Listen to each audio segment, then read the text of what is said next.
Baby, last night was so much fun. I was up real late. I was watching a lot of shit.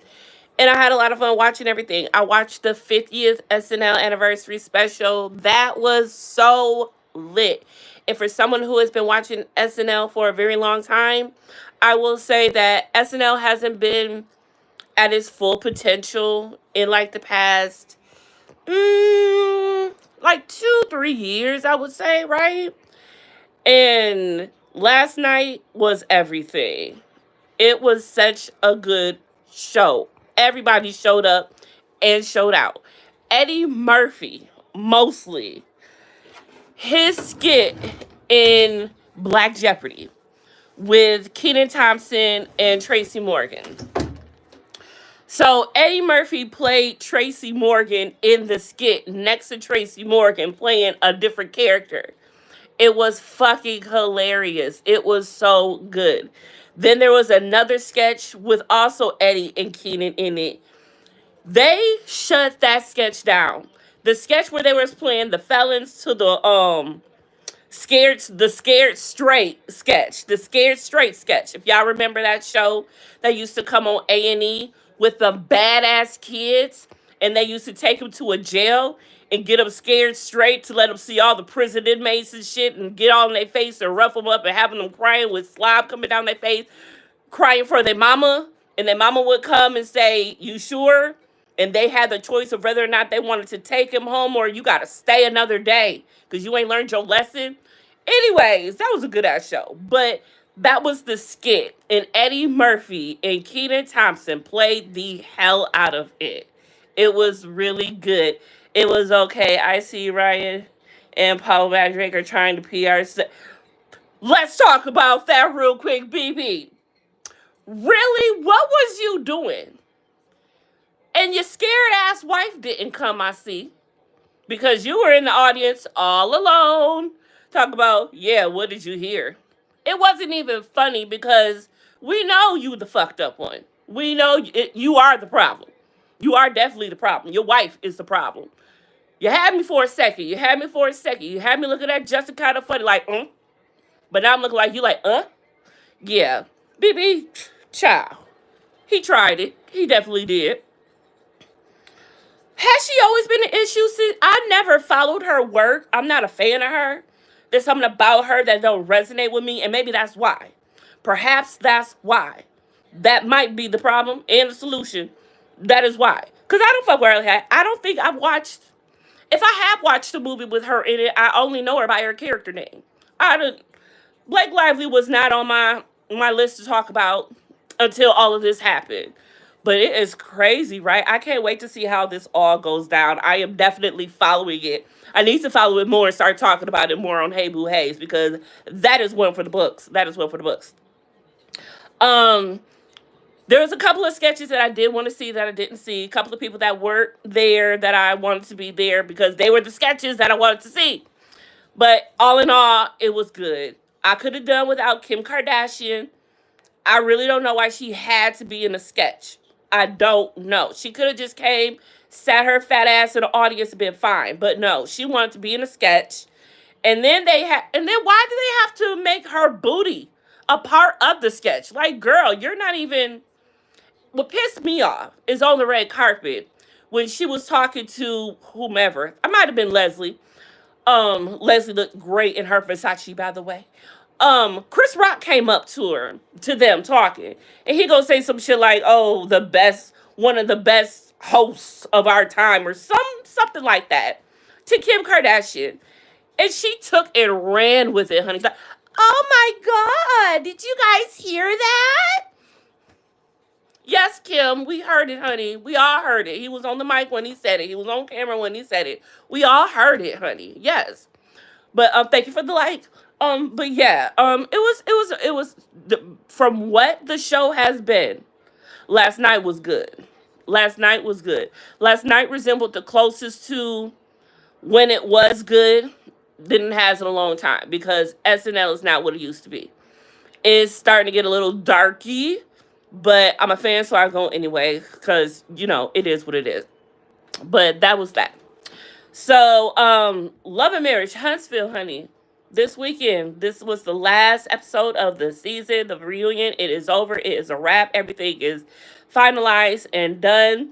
The paperwork is still wet for this Mel about to sue. Mel's about to sue. Um, I don't care for the Spanish guy. That gimmick is old.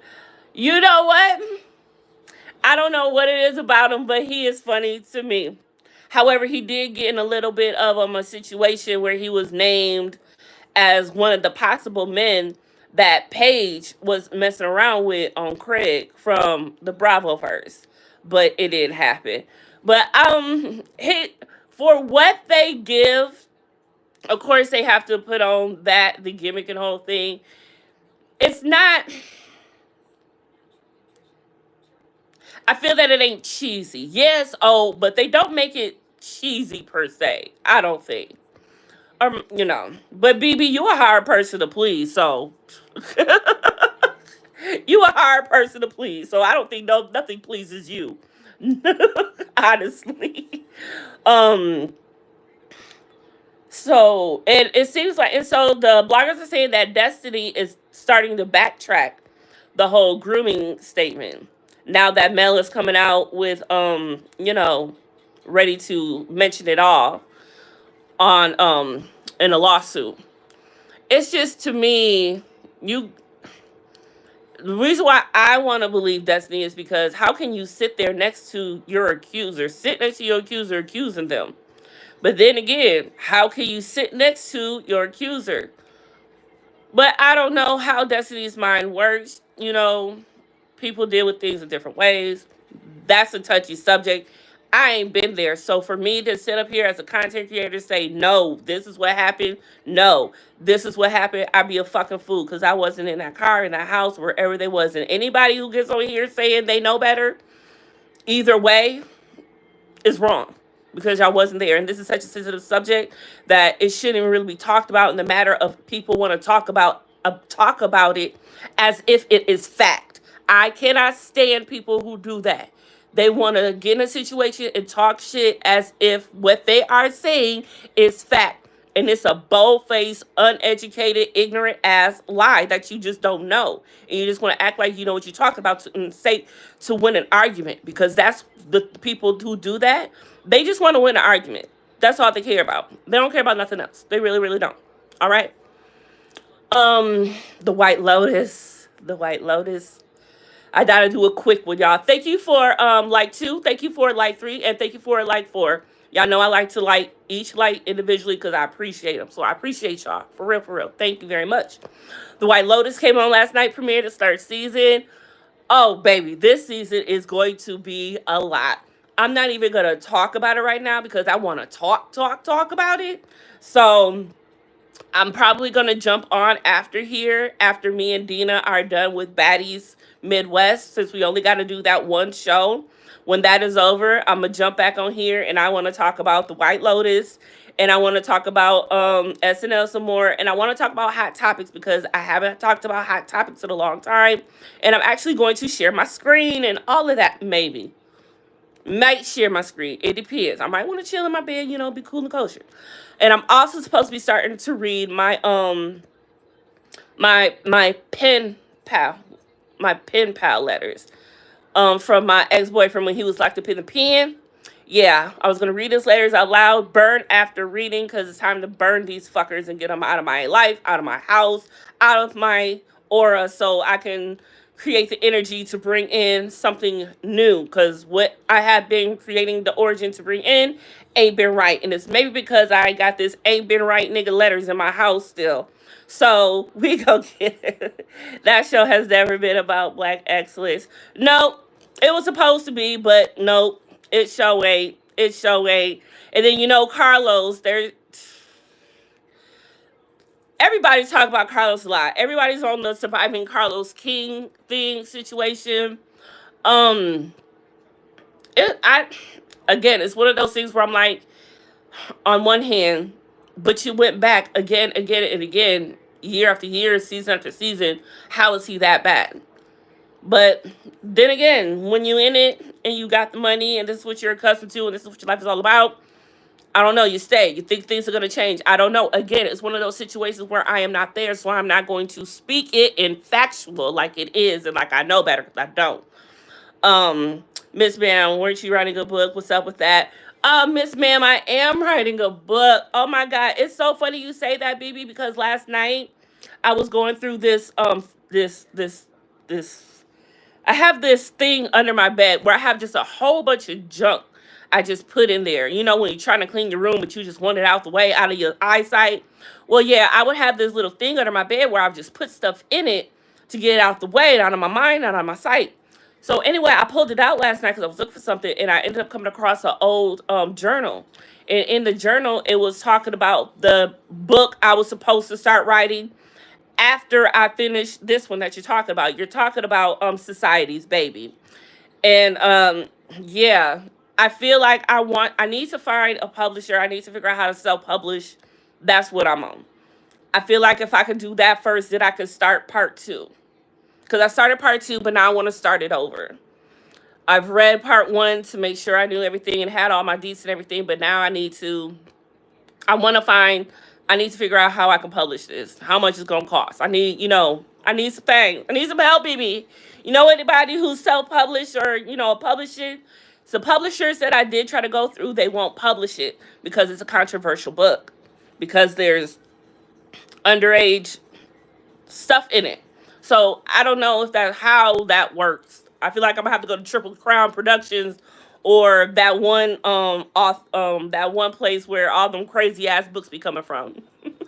I don't know. But the one time I don't blame Carlos, Mel, and Martell set the standard for the show. They did. They did set the standard. Mel set the standard for the show. Because when she went and outed Martell, because Martell was never gonna out himself, especially since that he been cheating for a while and it wasn't no problem for it ain't been a problem this far, so she decided to whoop it up, but she was mad. She had found out that it was going on again, so when a woman's fed up, it's another one of those things like what side you go to, and that's why I try to play neutral, because you don't really know what that woman went through or what that man went through or what they went through together. We have not been there for their whole entire relationship. We don't know. We just see what the camera show us, every little itty bitty bitty bitty bit. And then they edit out that little itty bit. So what are we really seeing? You know what I'm saying? Speak with your girl Marcella. Hey babe, hey boo, hey. Yes. But yes, that's why, you have to watch the show for the entertainment with a grain of salt, whatever, because no one really knows what's going on. That's why you cannot sit up here and talk about this show and these people as if you are their best friend, as if you go into their house and sit on their couch and have kiki and wine. You do not know what's really going on. And production gonna let you see whatever they want you to see. And so that's what you talk about. You talk about what production is giving you. You out here getting all strung up in your chest for a lie. Y'all need to stop it. But maybe it'll calm down once, now that Mel is off the show. She don't slid to the left, right off, stage right, whatever, stage left, stage right. She could just go. Just go. So now, let's see if Mel is the problem. All right? This is where we get to see for sure. Was Mel the problem? Because now that she is off the show, it should run more smoother, right? We shouldn't have no negativity, right? So let's see. Let's see if Mel was the problem. But if this show still on some bullshit after Mel, we're going to have to call a spade a spade. Simple as that. It is what it is. Well, I'm going to get on up off here and go to my black job. Y'all, everyone be nice and merry. And don't let this crazy world get the best of you today. I'll see y'all cats and kittens tonight for Baddies Midwest. And then I will see y'all cat and kittens after that, where we will be back for a Hey Boo Hey after dark. BB says the Scots needs to realize Belle was the buffer. Now that she's gone, they will be able to hide the fuckery. Good luck, Tisha, Kimmy, it's y'all turn. I may start watching again. Yes. You know what? And I do wish them luck. Not to be funny, but I do wish them luck. I actually do wish that they can turn this show back around to what some people expected and wanted to be. Can we do that? This is that pivotal moment. This is that time where it's either time to put up or shut up. because this is a time where I feel the divide can be diminished at that as well. Because what are we beefing over now? What's the beef? The other side has exited the building. So what's the beef? Now, if the ones that are still left want to create beef within themselves, okay, that's the thing. But we shouldn't have shit to say about Mel. As long as the cast don't mention her. And that's the thing. If the cast don't mention Mel, we ain't gotta mention Mel. So going on next season, know that. Don't come for us. The cast mentioned Mel, so we talking about it. So you know the millimeter's still gonna be watching because they're gonna be watching for her. Fuck a blackout. That shit is a lie and a cop out. Honestly, it is. It really is. But y'all, again, I got to go. I will see y'all tonight. Bye.